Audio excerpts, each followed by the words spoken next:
Hello, beautiful people, and welcome once again to another lovely day in the UAE. Another day, yes, It's been a long time since I actually recorded a video like this, sitting up in a room and then facing my camera, talking to you all through this unknown location. If you've been a part of this channel for quite some time, you would realize that I was making noise about not returning back to this place because I wanted to start my own thing. So I wanted to go back home and then, do my own thing as usual. You understand? But a lot happened, and I'll be taking some questions from Koima Ojina Kamara Nechi. I'll be taking some questions from him, and then I'll be answering because maybe these questions might be coming from anyone out there who might actually wants to know why I am back in the UAE and why I am doing what I am doing now. So the first question being that why am I back into the UAE? Because I promised you all that I wouldn't, or I promised myself that I wouldn't be working for anybody at the age of 35 and wanted to do my own thing. Of course, I wanted to resettle back home with my family, my wife, and then my kids. My wife and then my kids. Okay, so I'd wanted to go back, start something. And if you've been here for some time, when I went to start something on my own. I started a mobile money business, which was running perfectly. I also did some mini importation.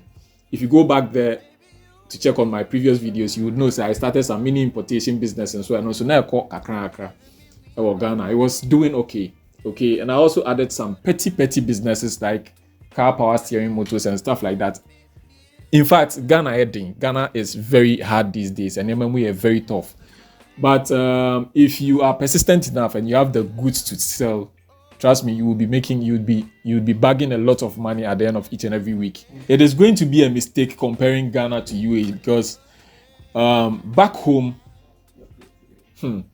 question way there, but I'll try my best to answer fairly, like sincerely. Now, back in Ghana, it is very easy for the youth of Africa to start something back home in Africa. Okay, the only problem we have is how to promote what we are selling and then how to get it to the customer, or to get it out there for people to patronize. But if you have a customer base and you have goods to sell, trust me, you will make it back in Ghana. Like, you are an entrepreneur, you can make it back in Ghana. And then talking about being here in the UAE, so if you are working perfectly here in the UAE, at the end of the month you will receive your salary, which is very confidential. Say salary on Sabeka. But back in Ghana, it is very difficult to even find a job. If you are in need of a job to do, it is very difficult to find a job to do. Being a youth in Ghana, it is very difficult to start up something and then build yourself to the level that you want in a particular range of time. You understand? So it is making it very difficult for people in Africa or people in Ghana to start up something and then be as successful they wish they could be. It is okay to travel. It's okay to go see greener pastures. But left to me alone, if you are able to start up something back home and then hold on to it and be sincere enough, be credible enough, you can make it back home in Ghana. How long are you going to be able to survive on the salary that you are earning in the foreign land or in wherever you are finding yourself? How long are you going to survive on that? That is actually going to lead me to the first question as to why I came back to the UAE. Now, lots of the people out there who have traveled to see greener pastures or to make money outside of the country have in return lost a whole lot. Most of us have lost our families. We've lost a huge amount of money. We've lost a whole lot that we can't really explain here. Okay, just because of our intentions to travel to seek greener pastures. Seeking greener pastures is okay. Say oba sikano obi tinyanya. But bear in mind, and you'll be answering to kwan ba akwentum ebinya sika kofi. Obi on mo be faka emum de kofi. Obi obe fire, you could come back, you could go back to Ghana either being sick, crazy, mad, losing your family, losing a wife, losing a child, or even losing your own self. But our Ghana as well, you can business here and there could fetch you a little amount of money. There are a whole lot of challenges in Ghana, like frankly speaking. Lots of the YouTubers out there don't tell us the truth. Like people who showcase Africa to us, people who showcase Ghana to us don't tell us the truth, the reality on the ground. Now, I told you, traveling to see greener pastures is okay, but you can still be in Ghana and still survive because or Ghana. I know my age mates who were like me when I was back in Ghana, but are doing better than I am doing now. but Ghana wa no mote. Challenges out to me facing being as a youth. What start here Jumana open documents and they are running a business no. One, it is very difficult for you to even obtain the documents legally to operate legally in the country. And then you can't stay home without working. So if you start the business, they will come demanding for the documents. And you have a very big challenge. Say unya documents on time. And if you unya documents no still ube facing conform where and a tax and internal revenue TRC. And we have one challenge. Another challenge I'm share Ghana and say my cash was really running out very fast. First, no, I could manage myself back home in Ghana, but we took my system no more asisa kakra no. Udu fear and my best asisa kakra until cash there, it will run out as fast as possible. I bet it's a fuel. What fuel a good car muna will drive no. Sisi anasa. What I say. So I was running out of cash very quickly, and that was a very big challenge to me. Another challenge. Because of the kind of food that we eat on foreign lands or in foreign countries, it is very difficult to regain our strength as Africans or as Black people when we return to our motherlands. Your health begins to fail you, age begins to catch up with you, and a whole lot begins to happen in your life. This is a very thoughtful question. This is a marvelous question. Say, trying to know or find out how it's been so far since I returned to my company, as to whether my company received me or not. Well, it wasn't difficult for me coming back to my old company because I had stayed home for over 5 months. And it wasn't difficult because, or based on the fact that I still kept communication with my company whilst I was still away. You know, I kept telling my boss that I will be coming. There's one thing lots of us don't really know. We cancel our contracts even if we are trying to settle or resettle back home in our home countries, other than leaving the contract or the visa opened just in case there is any problem. You just run away and then come back to your old company. In my case, I didn't face any difficulties because I kept communicating with my old boss and then with my colleagues back at work. So it wasn't that difficult for me. But in your case, I don't know.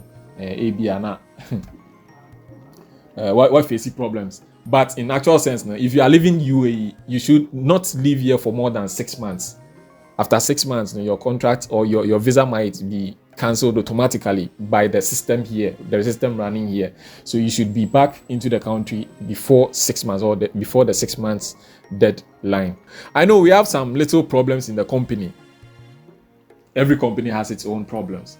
But your company in Nigeria, you can still work and then take your salary at the end of the month. But I had a 3 months salary shame. Just a mere 3 months and son of my salary. It would be better.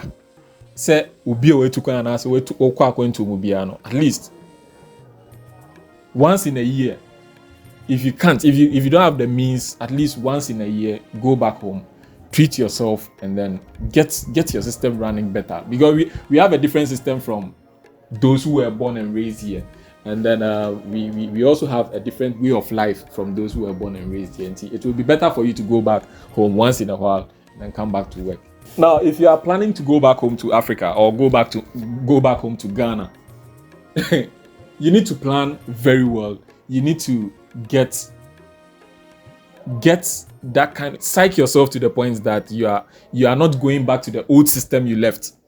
In fact, me call dokono na yetono one ball of kinky that was being sold at 1 cedi is now about 4 Ghana cedis. So just compare the difference. Like if I used to buy kinky at 1 cedi and now I am supposed to buy it at 4 cedis. The ones that were sold at 2 cedis I am supposed to buy at 5 cedis. Just imagine, that means if you strike the difference, it is a huge, gap, difference. Let me say it's a huge gap difference. In Ghana, it's not difficult based on, what is really happening in the country. It is difficult based on the exchange rate, because anyone drama 3 Ghana cedis, it's only 2 drama 6 Ghana cedis. But so then they feel them. What I said, then they feel them, because the exchange rate, everything in Ghana is done based on, export and import. So we base our pricing system on exchange rates. And until I say Ghana are heading. And we don't have a system that is really monitoring the rate at which the prices of items or goods and services in the country. If we had a system that was monitoring this thing, then I think we would have had a very soft system. Ghana they are heading. Me Ghana that Ghana heading. It is all qua 1,000 dirhams now they qua make sure say 1,000 dirhams what's sound obenya be 3,200. This I want said 3,200 and then I'll be to me they at all UAE and say and compare it to Ghana. See Ghana ni UAE ni per say 1 drama make sure so ko Ghana be turn 3 cedis 20 pesos and 3 cedis 50 pesos. So to anwa 10 drams wa hanoma we be turn 30 Ghana because matching boot for boot. It is very important for the leaders of our country to take note of certain things. I keep saying this in my videos, and you would bear me witness that I keep cautioning the people out there, especially our leaders, because if you are raising thieves, very soon you might be robbed. Okay, not just robbed, but you might be robbed at gunpoint. Understand? Because these are the kind of people that you are raising, and these are the kind of people you are bringing up in the country. Traveling here, we've come to see, maybe I must say hanya bruchi, but we've come to see, there are systems working in some parts of this world.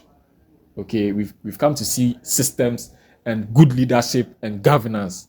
So what are our leaders waiting for? Like the youth are dying, like my brother said, the youth are dying. Young people are dying, committing suicides and stuff like that because of lack of, financial stability.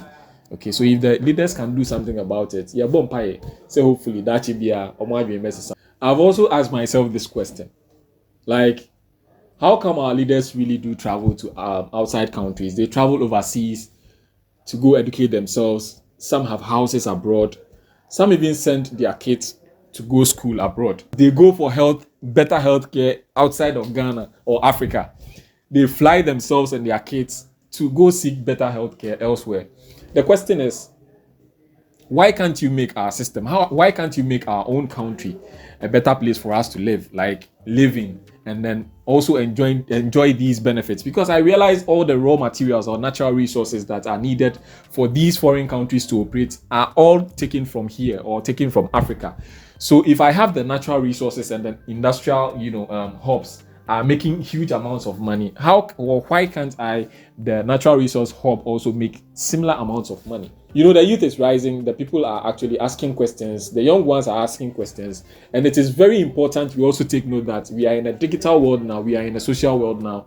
Whereas I don't need to travel to America to know what is going on in America, because there are people who are showing me what is happening in America. People are showing me what is happening in Asia. Comparing Dubai to Ghana, Charlie, Dubai is just about a 3/4, should I say a 1/4 of Ghana.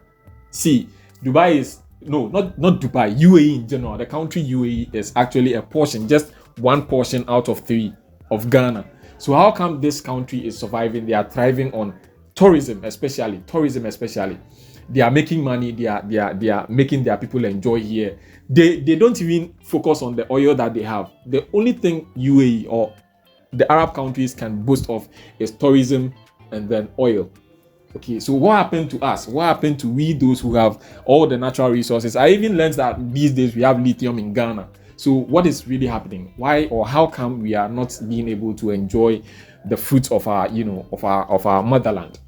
If you are new to the channel, just do well to check out my previous videos. If you ask me what was so fun in Ghana, Ghana is everything we've got. Africa is everything we've got, because you have good food to eat, you have a better, climate system, you breathe good air. Then you don't really need anything.